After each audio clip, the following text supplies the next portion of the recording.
Hello buddies, कैसे हो आप लोग। So this is me Jyotsna, a CBSE 9th grader. Welcome and welcome back to my channel. So these are the clips of 2nd of June। और इस दिन मैं रात को पढ़ने के लिए बैठी थी। अब मैं हर ब्लॉग में यही बोलती हूँ कि मैं रात को पढ़ने के लिए बैठी थी, क्योंकि मैं भाई नाइट आउल हूँ, तो क्या कर सकते हैं। एनीवेज यहाँ पे मैं बायोलॉजी का काम कर रही थी, क्योंकि बायोलॉजी का भाई एक भी बैकलॉग्स नहीं है। बल्ले बल्ले, मतलब मेरे को इतनी खुशी हो रही है कि बायोलॉजी में मेरा कोई बैकलॉग नहीं है। और मैं इसी दिन नोट्स बना रही थी बेसिकली। जरा सा खुश हो जाऊँ तो रियलिटी चेक हिट कर जाता है। मैंने भी कहा बैकलॉग्स नहीं है मेरा, किसमें, बायोलॉजी में। लेकिन मेरा मैथ्स पूरा का पूरा बैकलॉग्स में है, मेरी फिजिक्स पूरी की पूरी बैकलॉग्स में है, मेरी केमिस्ट्री पूरी की पूरी बैकलॉग्स में है।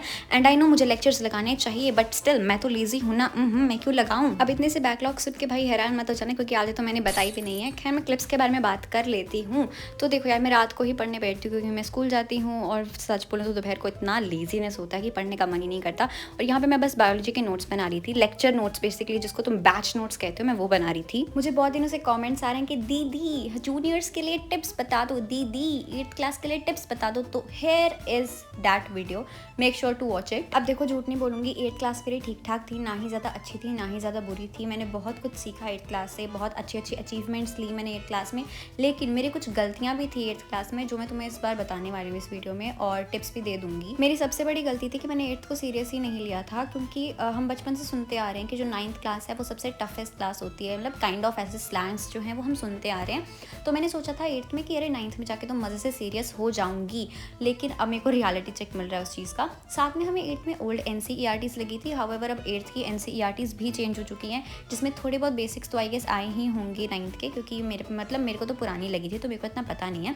बट तुम्हें जो भी NCERT लगी है बस उससे गो थ्रू करो और मतलब सीरियस ले लो, क्योंकि देखो यार, मैंने नहीं लिया था और अभी मेरे को रियलिटी चेक मिल रहा है। So better you take 8th as a serious class also. और ये तो मैं पूरी की पूरी ऑडियंस को टिप देना चाहती हूँ कि भाई अब तो एग्जाम से एक दिन पहले पढ़ना छोड़ दो, कम से कम सिलेबस तो साथ साथ चला लो। खैर, मेरा खुद नहीं हो रहा है, बट मैं दूसरों को टिप्स दे रही हूँ। बट कोई बात नहीं, कर लेना। बाकी के टिप्स बाद भी देती हूँ, क्लिप्स के बारे में बताती हूँ। मेरे नोट्स बन चुके थे, और फिर एक पोएम है हमारी कावेरी बुक में, गिफ्ट्स ऑफ ग्रेस, पता नहीं कुछ ऐसे करके। तो मैं उसको एनिमेटेड वीडियो के थ्रू समझ रही थी, और फिर मैं सो गई थी टाइम पे, क्योंकि मेरे को नींद आ रही थी। बडीज 12 बज रहे हैं और मुझे नशे चढ़ रहे हैं, and I can't do it any more. So I better sleep now. हम सुबह जल्दी उठने का ट्राई करेंगे, तो मैं भी सो जाऊँगी। और सुबह इतना कोशिश करने के बाद मैं 5:30 बजे उठ गई थी। ठीक है, मेरे को रिग्रेट था कि अरे इतना लेट क्यों उठी, बट उठ गई थी भाई, वही मेरे लिए काफ़ी बड़ी चीज़ है।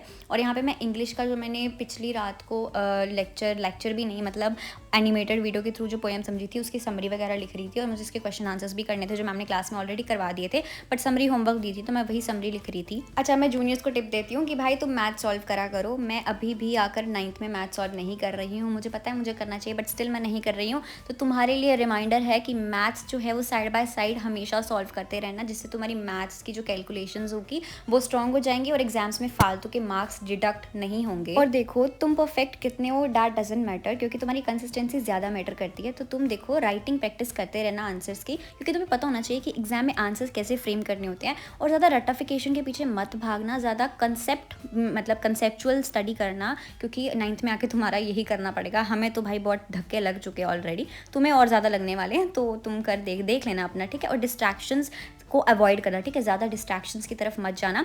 प्लस अपनी फिजिकल और मेंटल हेल्थ पे भी फोकस करना, ज़्यादा स्ट्रेस वगैरह नहीं ले लेना स्टडीज़ का कि अरे अब हम क्या करेंगे, डजंट मैटर। थोड़ा ठीक रहो, ठीक है, डेली पढ़ो, थोड़ा थोड़ा पढ़ो, बट चल पड़ता है। और सबसे मेन थिंग, प्लीज़ प्रोक्रेस्टिनेट मत करना, क्योंकि मैंने पूरी 8th अपनी प्रोक्रेस्टिनेशन में बर्बाद कर दी है। प्लस मेरे को 9th में आई भी 2 महीने हो चुके हैं, और मैं अभी भी प्रोक्रेस्टिनेशन पे ही टिकी हुई हूँ। So it is a humble request to everyone who is watching this video, please stop procrastinating. और मुझे पता है तुम प्रोक्रेस्टिनेट करते हो, ज़्यादा शरीफ मत बनना कि तुम नहीं करते हो, मुझे पता है, क्योंकि मैं खुद करती हूँ। I know it is a basic human nature that we have normalized procrastinating nowadays, जो कि शायद हमें कभी भी नहीं करना चाहिए था।